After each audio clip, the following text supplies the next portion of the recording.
Good morning, good morning, good morning. I'm just looking at myself here on StreamYard and realising that there's quite a lot of curly hair there this morning. Happy, beautiful, outstanding U Day. We're an hour early. It's not even 8 o'clock. It's Saturday the 28th of October and it's 7 o'clock in the morning. And I have promised in the pre-live to this to be explaining why we are here or why I am here 1 hour before. So good morning, good morning, good morning. I'm literally on my own in LinkedIn, which I think is a fantastic thing to say. Belonging in business all on my own. It's probably got a bit of a challenge this morning as it's an hour early, but we can't be live and early because live is the time it's meant to be. But imagine if Coronation Street just rocked up at 6:30 in the evening instead of 7:30. Goodness me, like that only happens on a royal day, doesn't it? Like on a royal wedding. I'm not sure. Just bear with me a minute. Alexa, stop. Alexa, stop. Do you know? I could turn the Alexa off before I go live, couldn't I? But nobody's here, so it doesn't matter. But imagine if Coronation Street just rocked up at 6:30. Imagine. I think it only happens on a royal wedding day. I'm not sure such an important thing has happened, but some things are happening. That's for sure. And I will go on to those later. So it's 7 o'clock. It's Saturday, the 28th of October. It is just before winter solstice. And I am Mandy Jane Lace. And I'm speaking live in Belonging in Business through Learning on LinkedIn. And we're also on StreamYard. We're also on Facebook if you're there. We are on Twitter. We are on Twitch. And I think that might be it. But if you know anywhere else, let me know. Let me know if you know where we are. Or if you sent me anywhere else, I think you can restream these streams as well. It all gets very complicated. I'll be everywhere all the time. So I'm Mandy Jane. I'm a Senko, an Elenco in Wales. You must have heard that. You must have heard me say that, hey Adam, again and again and again. I'm a Senko, an Elenco in Wales. And we are here an hour early. I was just saying, Adam, imagine if Coronation Street just rocked up at 6:30 instead of 7:30. They'd be hell on. It's not even a royal wedding. Anyway, so I'm a Senko and Elenco. I'm going to tell you why we're early in a little while. I've been teaching in SEN, that's special educational needs or specific educational needs, for 2 decades now. Now, that's for sure, as I had my 20-year anniversary this month of being in business for 2 decades, which seems ridiculous because I feel like I only just got started. And a member of my coaching team who coaches me, my coach is Pete Cohen, always says he's only just got started. And he's a genius at presenting, performing, delivering words and content. He's a performer to outwit most performers.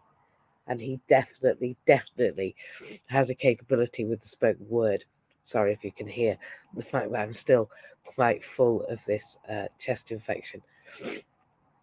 I dream of having his capability. Dream of being able to perform the way that Pete does. But practice makes progress, right, Pete? If you're listening to this back. Well, we'll see. This is my practice ground, my development space. And I'm going to see what this space evolves into. Because this is the only thing I can do, apparently, without anyone focusing me, without any personal assistant, without any, PDA. I don't experience PDA when this is my focus in this moment.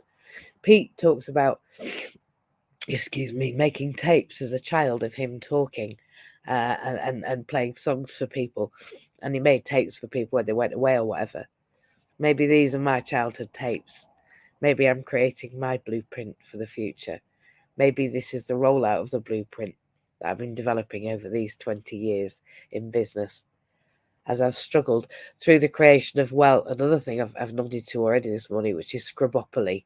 I created a game called Scribopoly, and I'm going to tell you about that. And the game of life that I've had to develop to manage my chronic and enduring conditions. I'm wondering why Facebook is saying remember to be live on Facebook. Apparently, I already am live, but there we are. Scrabbopoly, the game that I created. So Scrabble, we know about Scrabble, don't we? Scrabble's a game where we get tiles out of a bag, and each tile has a number, a score, and we make words. And each of those words add up to a score because each of those tiles has a score on them. So if you've got an X in your word, you've definitely got 10 points because X is 10. I don't think it's the same for Z, but they all have different scores with the common letters like A and E and I and O and U. You know, there's vowels, they just get one. So you can imagine that Scrabble adds up the letters to make the score of the word, and then your word is pitched against your opponent's to see whose score is greater. Well, I play Scrabble with the letters after my name, and I have more letters after my name than I have in my name. And then the game of life, well, Monopoly, if anyone knows what Monopoly is the game by which you go around the board collecting different properties and having different opportunities for investment. And when you go around the board, you get £200 for passing go, just for getting around the board. So if we put Scrabble and Monopoly together, well, we get Scrabbopoly. And I've been playing Scrabbopoly since I came out of school and realised that the letters after my name were really important. And I'm diagnosed as having a complex presentation. Yeah, no shit, Sherlock. You've just described Scrabbopoly. But at the core of it, it's called autism. I'm neurodivergent. This is still a no-no, all right? Particularly in professional quarters. Literally, I'm allowed to be ADHD and take stimulants to function and still be viewed as capable, you know, cognitively intact with ADHD. Although there are still some who view learning differences as less than. They will fall away shortly, as this is definitely an old-fashioned belief which has to alter totally. We're all individual, and we need to begin from this point of knowing we can achieve anything if we want to believe we can achieve anything in belonging or in business or in learning or any other subject we've talked about here. That old-fashioned belief has to fall away. But the idea of being openly autistic is even challenging for those in the field, those whose family and children get a diagnosis, but they don't talk about themselves necessarily. A lady who I respect very greatly is Olga Bogdashina, but she's an example of a woman who recognised autism and the sensory differences we experience, but she still talks in an us and them way of explaining. And I truly believe that some of these academics, these presenters, I'll bring people up just when I finish. Thank you. Good morning, Jew. These academics, these presenters, these authors, these researchers might feel like they've learned their way out of their neurodivergence. Oh, I hear, oh, she doesn't seem autistic. He didn't sound autistic. She seemed to accept what I said very well. She wasn't argumentative. She doesn't seem to exhibit demand avoidant behaviours. Something else I'll go on to in a minute. Well, or this one. He did make eye contact. Are you sure he's autistic? Well, today I can tell you I am absolutely still autistic.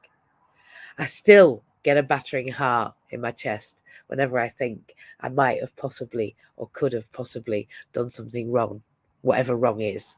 I'm absolutely certain that whichever degree I attempt to do, it will be far too complicated for me to understand, and it takes me too long to get the big picture, far longer than other people.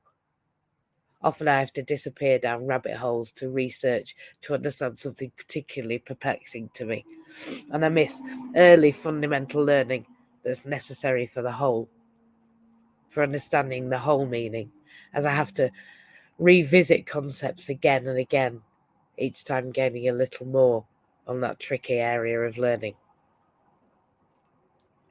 But I have to accept this difference in learning style and my absorption of what I see as difficult information. I have to accept that my learning difference is just that. It's a learning difference, not a deficit. So to return to the point of today's conversation for me, it's about learning to learn. In fact, learning that the entire point of learning is learning to learn is what I've had to learn.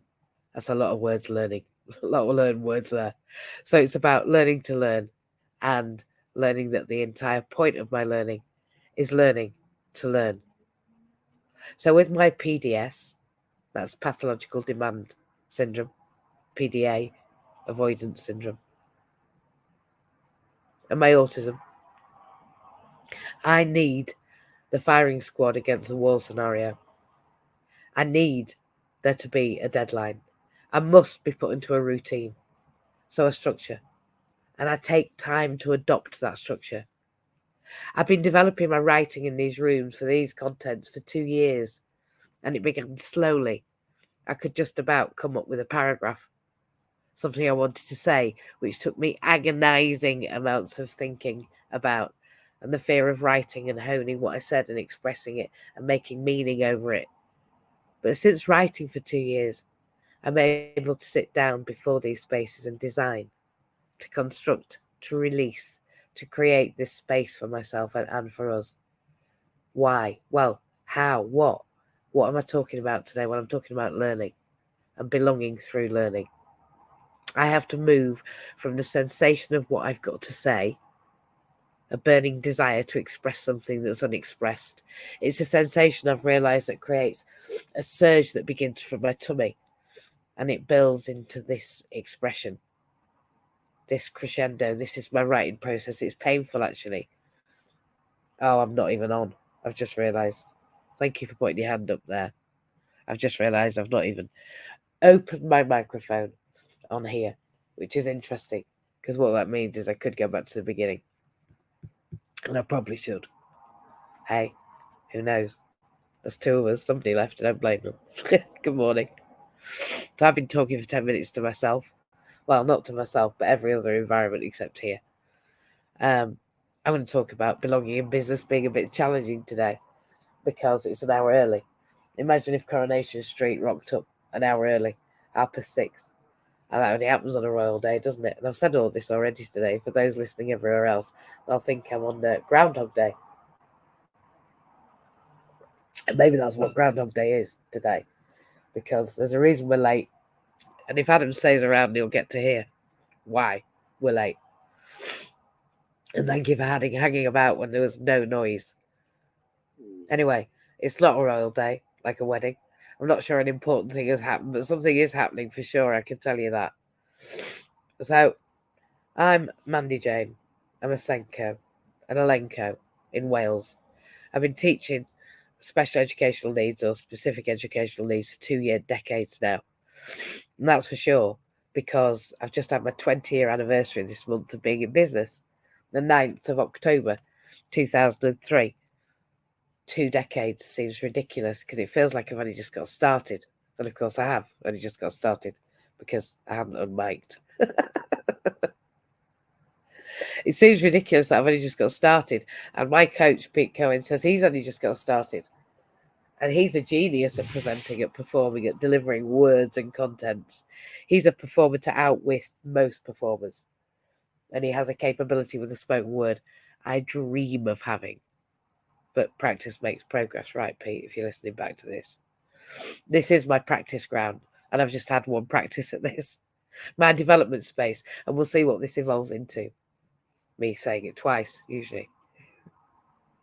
Apparently, this is the only thing I can do without needing anyone to focus me, without needing a personal assistant to organise me, without the effects of my PDA. I'll go on to that. This is my focus in this moment. Pete talks about making tapes as a child.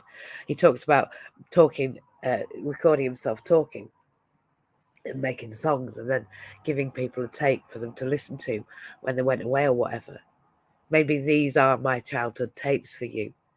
Maybe I'm creating a blueprint for your future. maybe this is the rollout of my blueprint that I've developed over 20 years in business as I've struggled through that creation of my Scrubopoly and the game of life that I've managed to develop to manage my conditions. So Scrubopoly for me for the second, third, fourth time, 44th time maybe, I've said it a lot to people, is the game of Scrabble. And Scrabble, if you know it, is a game by which we have tiles and they all have a score, and we make words and we pitch ourselves against each other with our words, our Scrabble words, and those words add up to a score. If you've got a Z in your word, you've got a 10 points guarantee because Z gets 10. So you're trying to get the highest score word, and it's whoever managed to lay down that with the 7 tiles they have. It's a great, great game. Well, I have likened the letters after my name to Scrabble, where I've ascribed the score to each of those letters. And I've got more letters after my name than in my name. So it means I'm pretty good when it comes to applying Scrabble to those letters. But there's no Z's yet. I don't have zoology.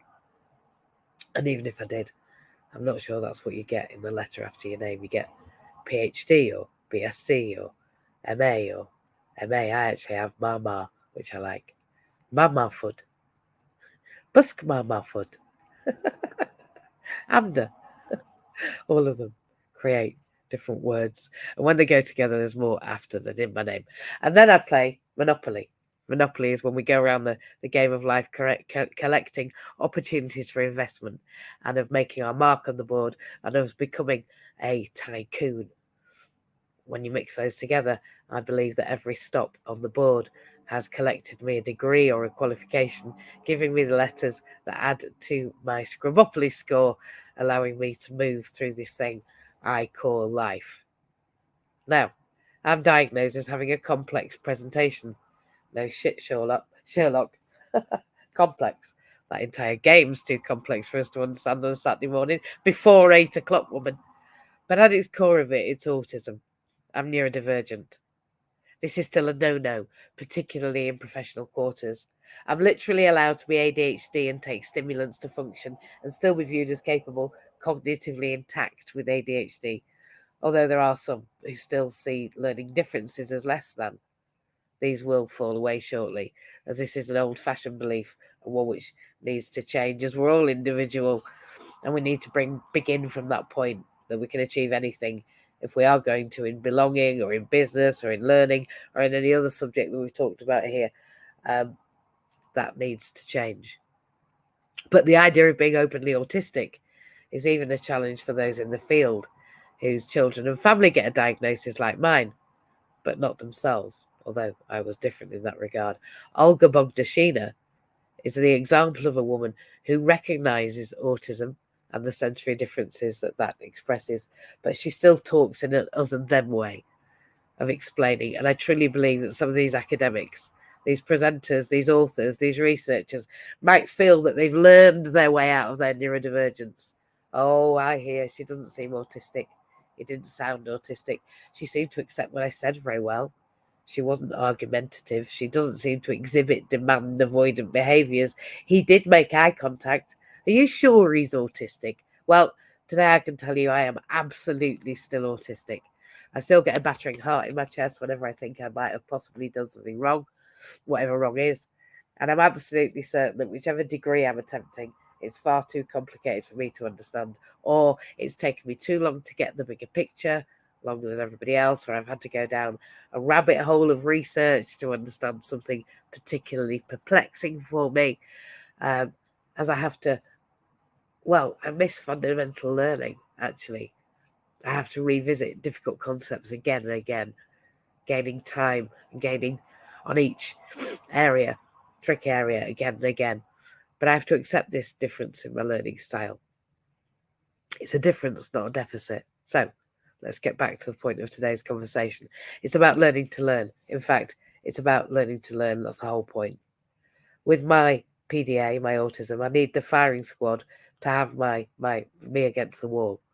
I've got to be to a deadline. I have to be put into a routine, so a structure, one that I take ages to adopt. I've been developing writing these rooms for over 2 years. It began slowly, so I could only just come up with a paragraph. I used to get fearful about it, fearful about writing, presenting what I was saying. But now I can create a space where I can construct release and let this out. I have to move from sensation, that burning desire to say something. It's almost like birthing something. It's painful. It's sensorially overwhelming.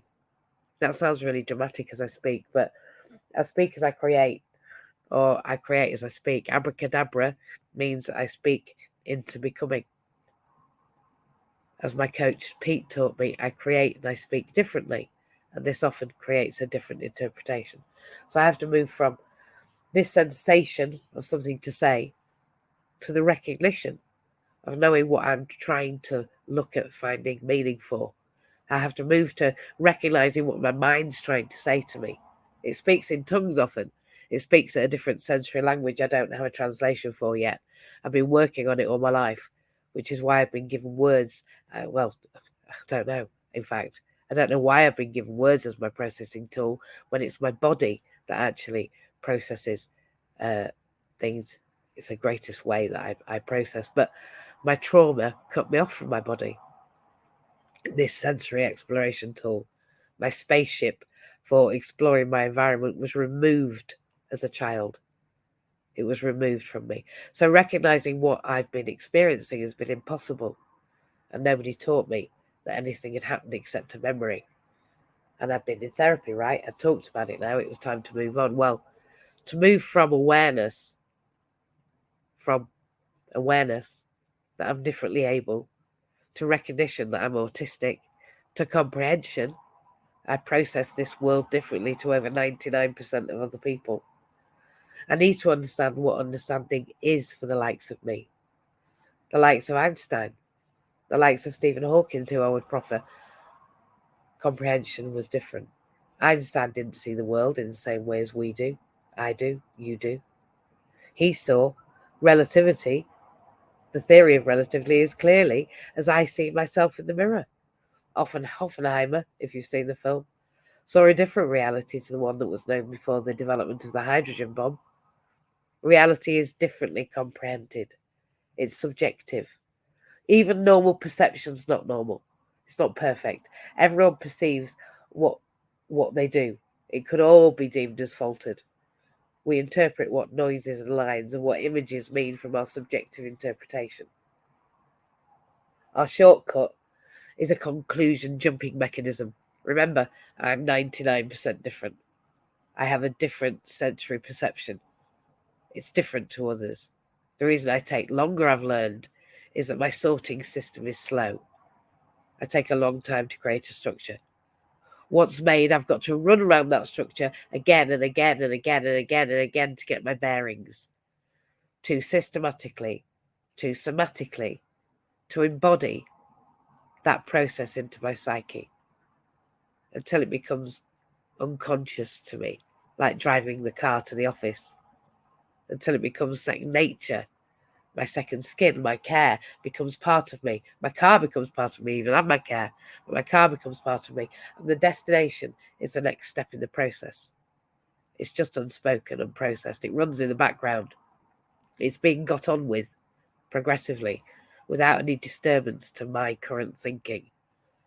I've had to absorb these skills into my being, embody them as mine, own them, make them me.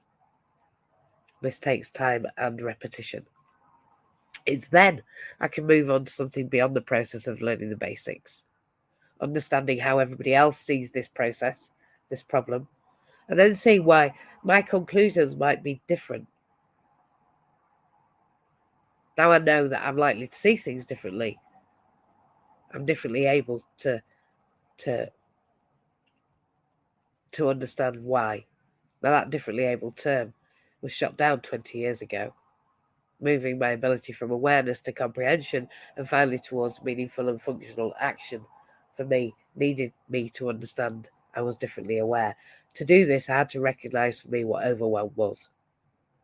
Now, Gestalt syndrome, or sensory gating deficit, is a challenge by which what is important or what is not important at the stage of sensation is too overwhelming to understand.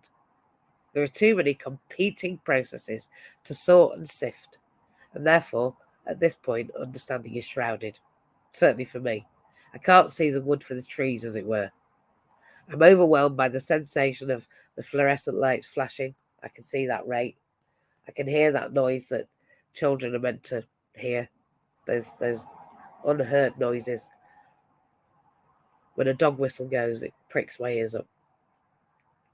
I can smell if you're wearing deodorant. I can probably tell you which one as well. I do know if you ate garlic last night, because it's more overwhelming than you can imagine. I have a difference in experiencing as a result of its suggested faulty wiring. My sensory gated syndrome is how I am differently able. But then again, individuals that are traumatized are also highly sensorially aware of their environment. They have to be. We have to be. I have to be. I am. I am, because it was dangerous for me not to be, actually acutely aware of all those around me. I needed it to be safe. I needed to be able to predict their next move, their next comment, the next decision, the next risk. It's why I believe traumatized folk go into social work. Often I think they'll tell themselves it's from a place of wanting to help. Yeah, help themselves. Others like them. I think it's the soul's cry to understand our trauma, to embody that which is unembodiable at the time. Releasing that trauma is re-experiencing the sensation in a safe space with a qualified and experienced practitioner. Moving from sensation to understanding, to learning, to re-experiencing with different emotions, using a different toolkit and being given those tools in a way that you can come from a new perspective, from your own understanding, not an ideology or a set of concepts given to you on a plate or in a course or in a book, but embedded ideas. So to embody or embed my learning, I first have to play Scrabbopoly with it. I have to play Pokemon or Animal Crossing or whatever else you want to call it. I have to gamify it. I have to collect them all. This is why degrees are good for this. It's called a scaffold. Vygotsky said, we need a scaffold on which to pin our learning. And we're talking about belonging in business through learning this morning. And we're literally birthing this session here and now. It's probably not the last time I deliver this session, because I'm afraid the dean will be ringing me at 8 o'clock to do an access to work assessment for somebody, as I now have overtime. But there we go. I will go on to that in a minute. We're talking about belonging through learning earlier. We're literally birthing this session. This is the third iteration of this talk, and it will go on to be much, much more. It's a progression of my understanding. You heard it here first. This, through learning, is an important part of the understanding of the whole of ourselves and the understanding of me. So, once I gamify it, and I'm aware of what it takes to play the game, I begin playing relentlessly. It's like tennis, again and again and again, until I satisfy myself I can do it without thinking. It comes naturally, some would say. Nothing natural about it. But yes, eventually it becomes embedded and I can begin. Then comes the action from the understanding. This is where I am, where I'm here in action stages. I learned about action learning 20 years ago. And today, only today, I labelled what I learned, as I'd already been doing it iteratively for 20 years, again and again and again. It just takes me longer to work out what I'm doing. So I now have an action learning group, my team, who are currently working on an iteratively defined problem, a problem I've kept on having for years and years, access to work. So this is why I began by saying this it's an hour early, because we're solving an iterative problem called access to work, who are now able to work overtime to meet the demand of our services, the ones that we've had on access to work. It's an iterative process.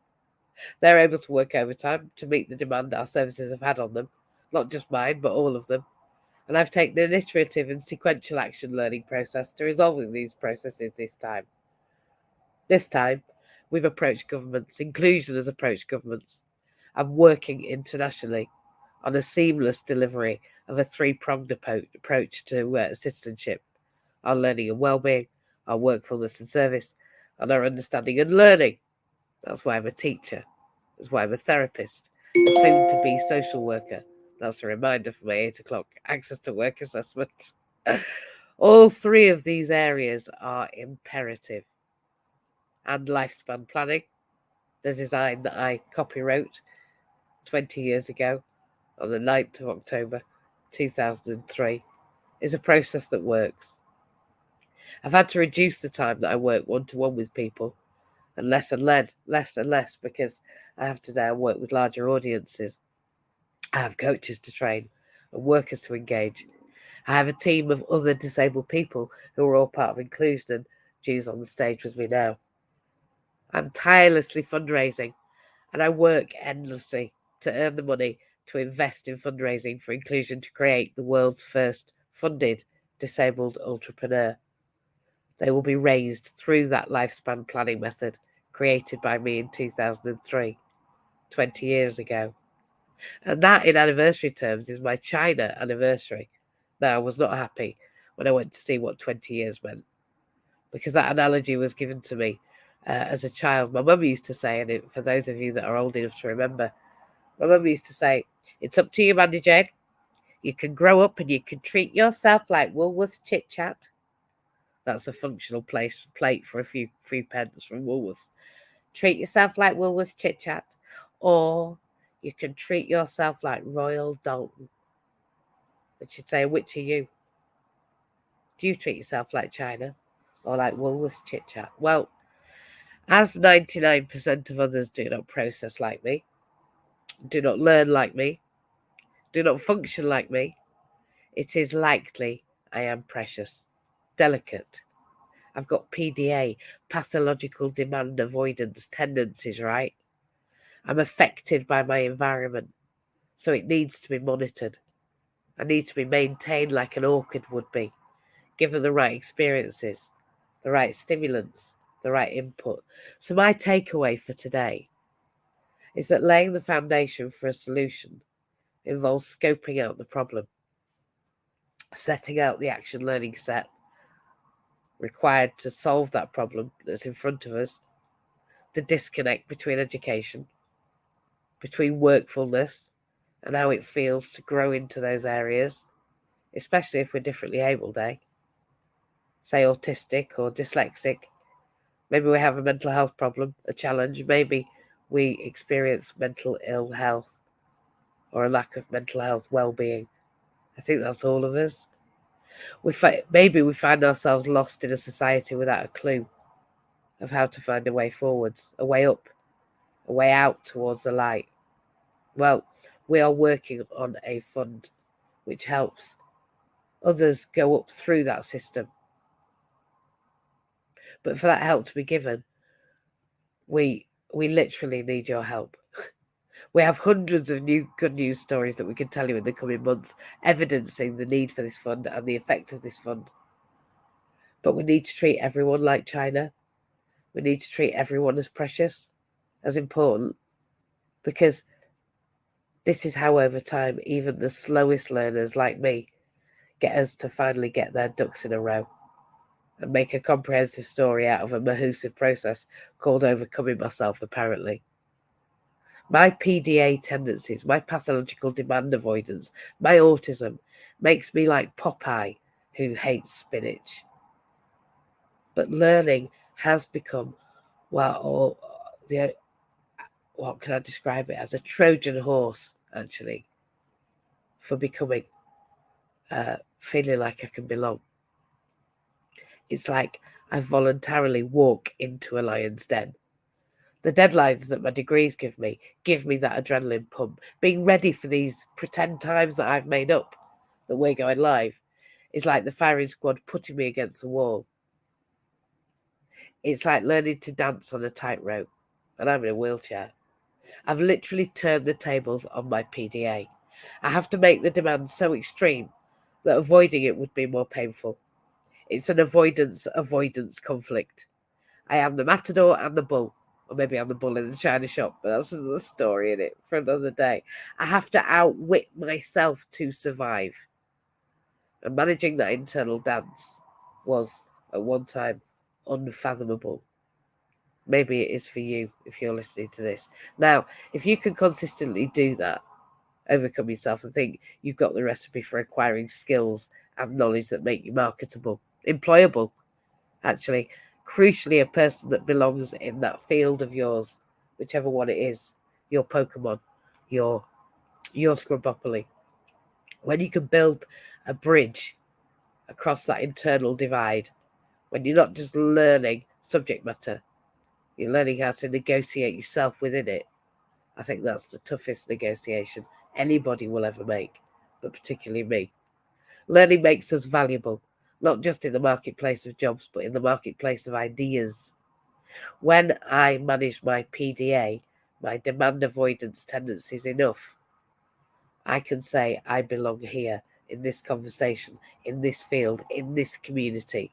Because facing my own internal firing squad is as hard as busting through the wall in the Matrix.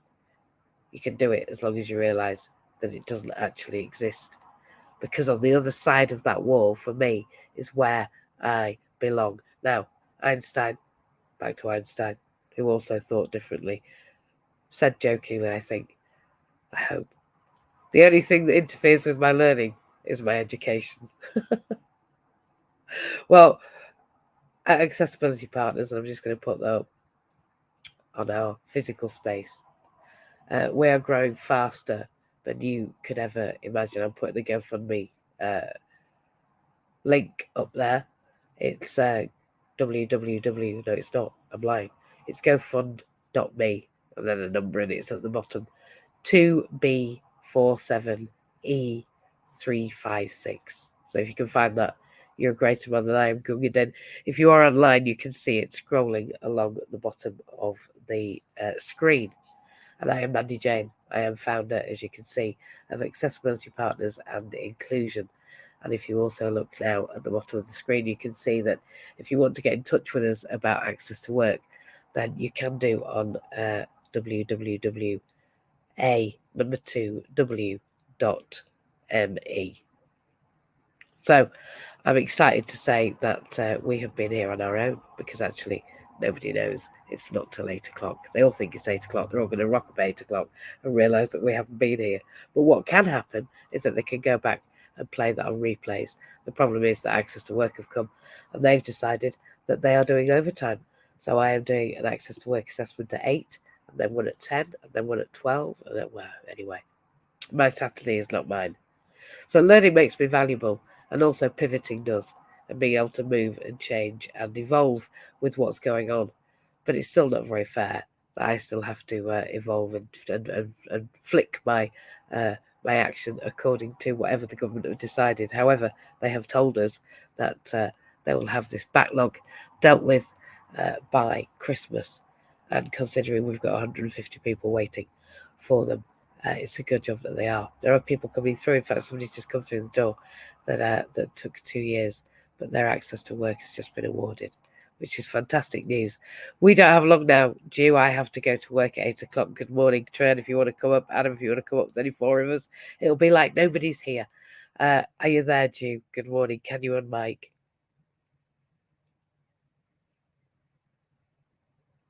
See, I couldn't unmic earlier. Jew can't unmic now. I think I've done it. It's a miracle. We are both a miracle in the happening, aren't we? You've unmiked, I've unmiked, you turned up, I've turned up. We got here at some point. That'll do. You were here early and I couldn't hear you. I know, it's because I hadn't unmiked. I had online. No. I had online. I've done everything 3 times online on Twitter and Twitch, and made a right fool of myself. I hadn't unmiked, so I just repeated it again. I think I did that practice makes progress. Well, we all have to start somewhere. I think I've been learning, which is handy for today's subject. Yeah. I think I've been learning to belong through learning. Yeah. Well, what can I say? Well, you could say that Einstein was right, that the only thing that interferes with my learning is my education. I think it is. My education's terrible right now, and it is interfering with my learning. I have to go and do that education and then fit my learning in. I watched Oppenheimer the other night. Did you enjoy it? Enjoy is the wrong word, isn't it? Yeah, it was long. Long. Well, I think probably the development of the atom bomb was long. I reckon the experience of people experiencing the result of it was long. So I would imagine that the film should have been. I think it was effectively long enough. Effectively long enough to make me think about what we do to ourselves and each other. That's very deep. I found the whole film deep. I had to watch Threads as a child at school. And actually, oh, Adam, you nearly came up. Do it again. I can't bring you up. Yes. Hang on. There we go. Trey, coming up. Yeah, it was long. And like I say, yeah, that is deep. I had to watch Threads, and Threads depicted people's skin melting off, etc. Now, this is probably not a belonging in business through learning, but learning about the propensity to which we disregard human life right now with what's going on in the world. Evidences to me that belonging is the magic source. It's the energy that keeps us together, that stops all of those horrendous happenings, in my opinion, from happening. It's the fact that we belong. But there we are. Adam, good morning. Treherne, good morning. Good morning. How amazing. Hey, Adam, good morning. This is your first time talking on LinkedIn, isn't it? Quite possibly. Yes. Good morning, guys. Good morning. It's good to see you. Oh, Thank you. And good to see you all. Yeah, as and well. you. Trey, how are you?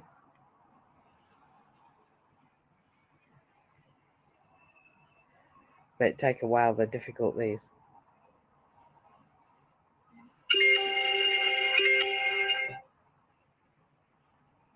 Nope, Trey can't. There we are. there we go. There we are. Do you know, we have somebody with advanced progressive MS that's managed to unmic, an autistic girl that's managed to unmic, somebody that's blind, and Adam as well. We've all done it. Adam's got physical challenges. We all managed to unmic. It's not easy. How are you, Treherne? All right. How are you? I'm very good, very good.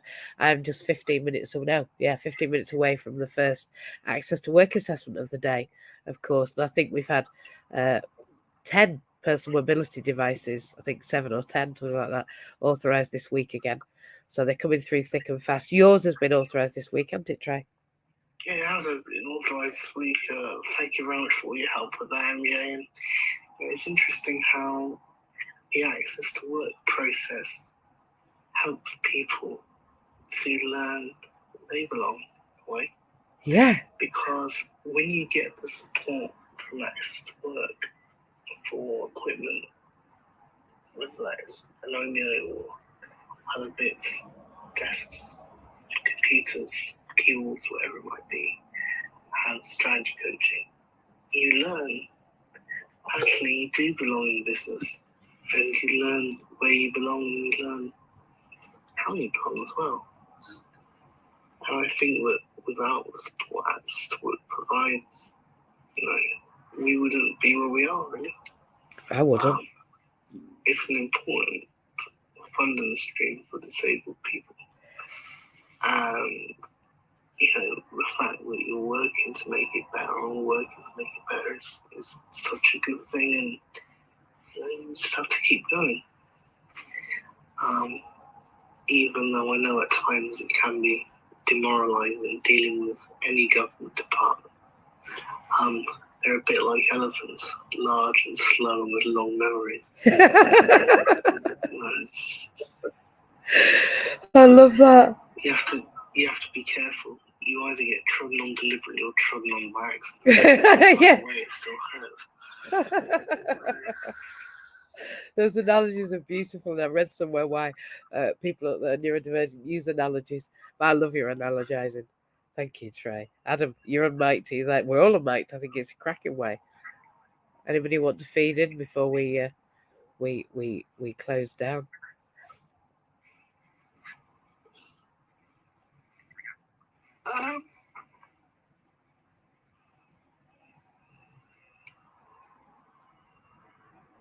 Have you learned, you?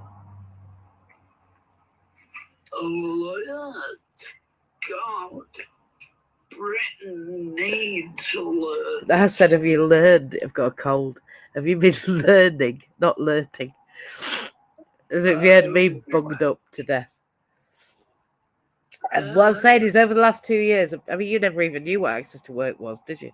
Oh, yeah, you did. You had access to work. But have you learned about it even more? Because you did know about access to work. Yes. Yeah, I've learned a lot more about it through you, and it strikes me as it hasn't got any bloody easy. Yeah. No, it hasn't, love. But we are working towards, and you're part of that, right? Remember that 2 years ago, Inclusion took this to that. We did that first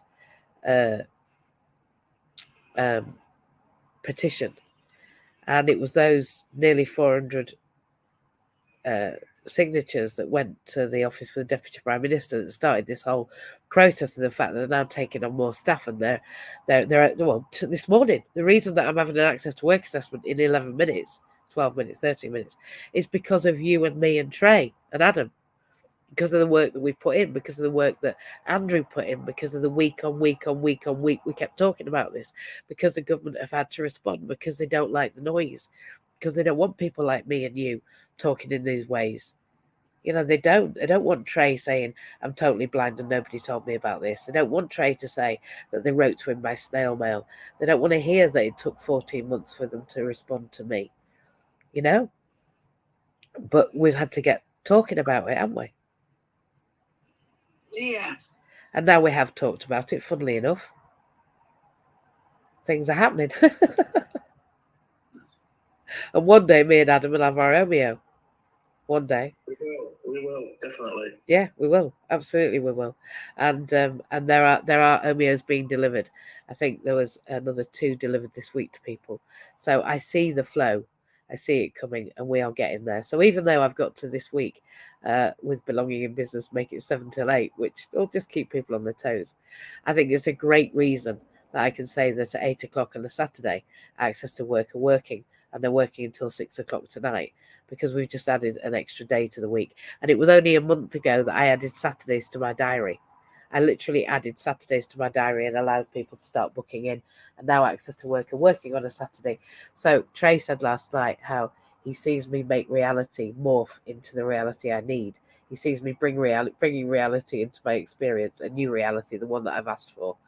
And there we are. We now have Saturdays and access to work. Now, if you'd said to me a year ago, access to work would be working on a Saturday, they all would have laughed at me and said they would never have done overtime on a Saturday in a million years. All of them. Now they're all have the option to do overtime on a Saturday. And I keep asking them if they're going to. And then many of them will. So this has increased the productivity, and it means that by Christmas we're going to have even more Romeos through the gate and across the finishing line. So I'm proud to say that Belonging in Business, Inclusion, Accessibility Partners together, we are forging forward, speaking to the right people. I was at the British Association of Social Workers yesterday before the day, just after the Social Working Union conference on Thursday, and their plan, their annual plan, really does fit in line with inclusion and the plans that we have for our future. So I think they are listening. You're right, Ju? I can hear you. I am. Didn't know whether you were talking or not. Couldn't decide. Okay, guys. Well, I am going to stop being on social media all over the place and say that we've made it to almost the hour. I'm going to give myself a few minutes. The GoFundMe link is at the bottom of this this live on Facebook, etc. If you want to donate or share, if you want to get in touch, our website is now scrolling along the bottom: www.a2w access 2w work.me, access to work me. If you want to do that, and if you want to join inclusion and really fight the good fight, then our website is across the bottom there. That's just www.inclusion.me. So yeah, if you want to be included, then go to inclusion.me. If you want to get access to work, then go to a2w.me. And if you'd like to donate, or you're going to be able to share that link, we are not very far away from our first disabled entrepreneur, who I would like to award that by Christmas. That would be great. And we're already at the 28th of October. You've been an amazing audience and participants. I'm sorry this has been early. Cherito, it's lovely to see you. We are going to be back to our 8 o'clock slot, I believe, next weekend for Belonging in Business. But we had to come early because Access to Work have decided they're going to do overtime. So we're going to go and do overtime with them, because we are forever going to fight the good fight. Whatever they say, even if they want to see me at 2 in the morning, I'm going to be fighting the good fight in whatever way Access to Work want to frame it. So I'm off to help some people get some personal mobility devices under their bum, to provide some strategy coaching and to get them the equipment, the support that they need to access and remain in work. And remember that you only need to be working for 1 paid hour a week in order to be entitled to access to work. You can be self-employed, you can be a business owner, you can be a self-employed business director, you can have your own limited company, or you can just be a sole trader. You can work for somebody else, and indeed you can be employed for 1 hour a week and you will be entitled to apply. You can have a mental health problem, a learning difference, a neurodivergence, or a physical disability, and none of those need to be medically proven to access to work. You just need to present them with your symptoms, which is the effect of disability when something affects you for longer than 6 months. So you have been in Belonging in Business. We've been talking about belonging in business through learning, and I am Mandy Jane. I'm a Senko and Elenko in Wales. I'm a special educational needs coordinator, a psychotherapist, and a trainee social worker. I'm working towards global inclusion. It is the global pandemic that you want to be part of. And if you want to donate to the fund, please do so. And we will be back next weekend at 8 o'clock on Saturday with Belonging in Business. Take care, everybody else. Everybody, including me. Bye. Take care. Bye, everybody. Bye. Bye.